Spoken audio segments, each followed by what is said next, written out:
Hello everybody in YouTube land. This is Lawbench 191, or my real name Derek Blanton. Here today at the Grand Strand Model Railroad Club. It's December the 26th of 2014. We are closed today, but I am up here doing some work on some trains.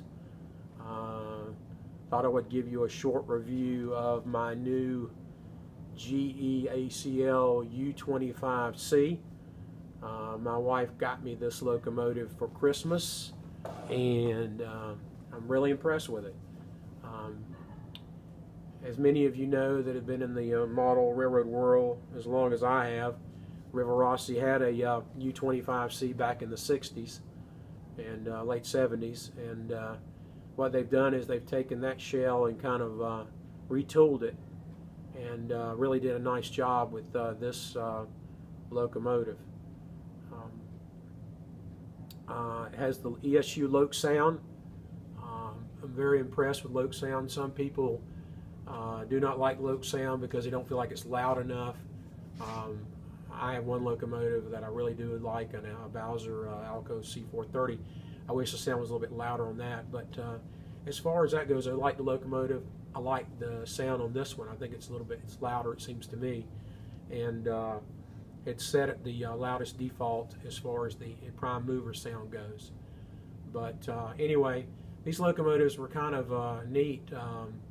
Of course, this is the first time ACL ventured into buying GE Power, and they bought these back in 1963.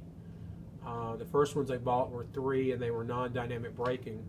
Shortly they bought others, and then they had dynamic brakes, and then they eventually at Waycross, Georgia, converted the other earlier 3 to dynamic braking at the Waycross shops. They were primarily used on the hilly portions of the Atlantic Coastline Railroad, those lines that ran through to Alabama from Georgia, the former ABC lines there. That's where they primarily stayed. And of course, that's the most hilliest portion that the ACL had, and that's where they were primarily used. You also see them MU'd a lot in pictures with Alco C628s and 630s, which they worked those locomotives on that division too, a great deal. So in any event, kind of tell you a little bit about the, of course, with the Lok Sound, this thing's got so many functions on it. It has, I'll just run through the functions. I have a DT400 I'm running it with today, so I don't have the 402, but I'm not going to show you all the functions. I'm just going to go through a few of them, and I'm going to run it up and down the track here in just a minute to let you see it. But very impressed. Like I said, the paint, very nice. Very much the truck detail and the little bearing wheels turn, that is just really cool. Very impressive detail with it as far as that goes. It does have the metal handrails. If you remember the old Rivarossis from the 60s, it had handrail, but it's really kind of flat handrails. If I have any negativity about the unit, it would probably be those handrails, but I can get past that. It actually looks really good. They're painted, and they're metal. They are metal handrails, so that's something you have to worry about, the breaking the handrails. They're pretty sturdy, real sturdy as far as that goes.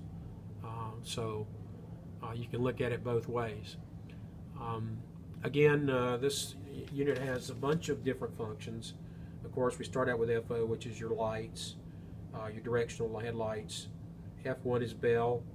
F2 is playable air horn. The air horn on the ACL unit is a default, which is a Nathan 5 horn. That's what the ACL used on these, so it is a Nathan 5 horn. F3 coupler crank, of course. F4 dynamic brake. It has the nice dynamic brake sound. F5 number board lights. F6 emergency light. F7 emergency light. I really like the emergency lights. I'm going to demonstrate those in just a minute. So you can see how that looks, but that was typical with the ACL also, so you can see that. Of course, F8 is manual. F8 is the prime mover cutting it on and cutting the unit off. F9 is manual notching, and F10 is notching down. If you're very familiar with Lok Sound, one of the cool things they have is when you go up a hill or whatever, you can hit the manual notching F9 and notch up the throttle some for going uphill, notching it down when going downhill. Of course, F11 is a compressor, F12 is a slow spitter valve, F13 is switching mode. That's where you can, with switching mode, you kick it in the switching mode and it slows the engine about half the speed. It works out good in a lot of ways with a lot of other locomotives. If you're trying to match locomotives, you can go into that F13 with some units, and it basically matches better with some units in doing that. F14 is the sanding valve, F15 is short air let off, F16 is radiator fan, F17 is brake set release, F18 is spitter valve, fast spitter valve. 18 has the fast spitter valve versus the slow one. And of course F19 shuts down all the spitter valves altogether. So anyway, at this time I'm going to go ahead and fire it up and just go through a few of the functions and kind of run it up and down the track for you and back and forth. Okay, here we go. I'm going to go ahead and fire it up.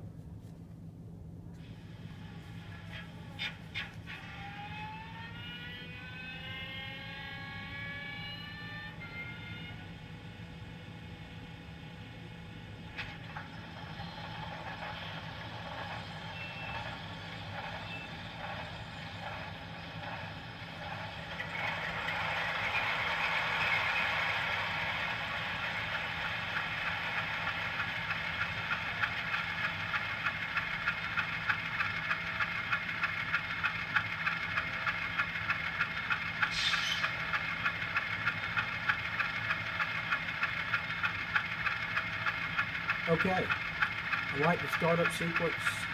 It's really neat how it goes. Okay, of course, here's your bell. We'll start off with the bell. Nice, crisp bell sound. Of course, you can adjust that speed and everything else on that too. Here's your horn, Nathan M5.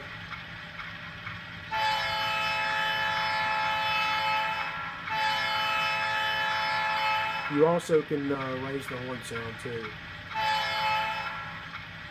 It's not set at the maximum. Of course, your coupler crank.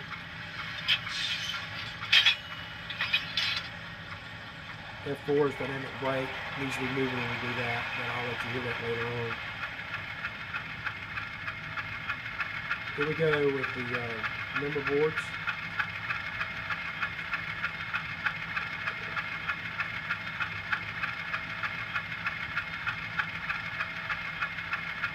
F6 is a one emergency light. Excuse me. F7 is your other one. And that was typical of ACL. I really like that. It's kind of neat. Of course, F9, manual notching, F10, we won't go into that. F11. The compressor. F12 is the slow spitter valve. You can hear that.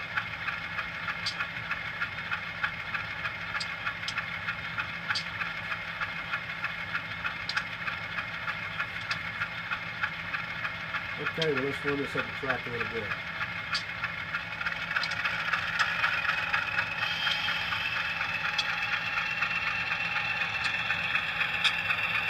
Here.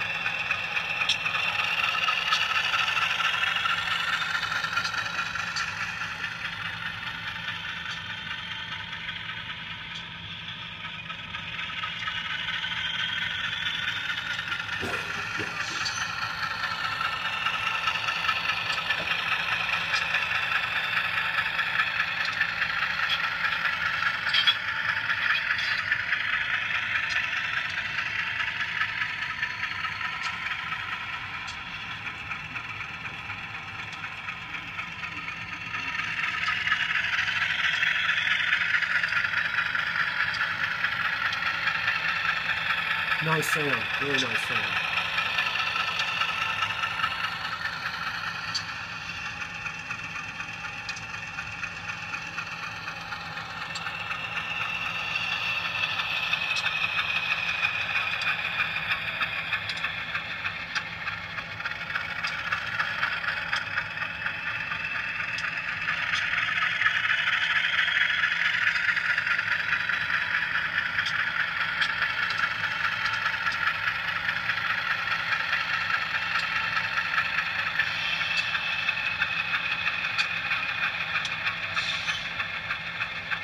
So anyway, that is the making some noise here.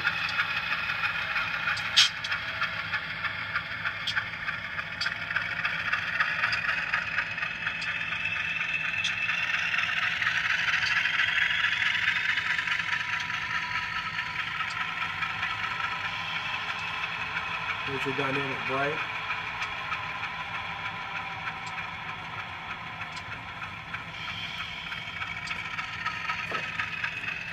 I just briefly had it on.